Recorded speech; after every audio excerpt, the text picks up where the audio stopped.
Não ceda à pressão. Não ceda à pressão.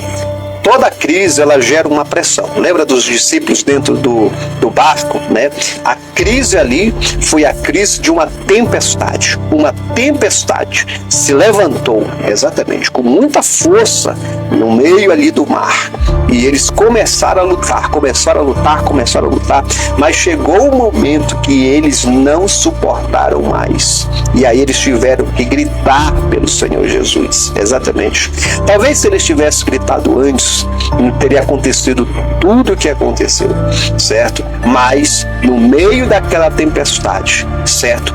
Houve uma pressão gigantesca, certo? Contra suas vidas. A pressão, ela chega, certo? E aí você tem que resistir, você tem que buscar resistência para vencer, certo? A pressão da crise, certo? Você está com uma pressão, você está numa crise no seu casamento, você está com uma crise no seu trabalho, você está com uma crise na tua vida espiritual, você está com uma crise com seu filho, com a sua filha, você está vivendo uma crise, certo? Em alguma área da sua vida, cuidado, porque existe uma pressão, existe um peso, exatamente, para fazer com que realmente você venha ceder, você venha desistir. Mas você precisa, grava isso, você precisa, sabe, segurar firme diante da pressão.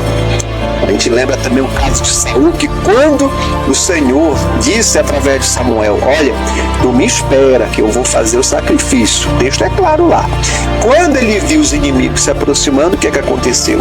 Ele cedeu, né? Ele cedeu à pressão dos seus inimigos. A gente também tem um caso ali, ele cedeu fazendo o sacrifício que não era para ele fazer, ele se desesperou, ele cedeu à pressão. A gente também tem um caso, né, de Arão, né, quando Moisés estava lá no monte, ele também cedeu à pressão do povo. Exatamente, ele cedeu, gente, certo? Não era para ele ter feito o que ele fez, né? Bezerro de ouro, tal, o povo adorou. Gente, isso é pressão, ele cedeu à pressão. Você está entendendo? Então, na crise, quando a crise chega junto à pressão. Então, para você manter o equilíbrio emocional, você tem que ser forte nas tuas emoções e não ceder à pressão, certo? Arão, ele não era um homem espiritual, era, mas ele cedeu à pressão. Você está entendendo? Então é isso que você precisa entender, certo? Saul era um homem espiritual, era um homem de Deus, era, mas ele também cedeu à pressão. Então grava isso, não ceda à pressão.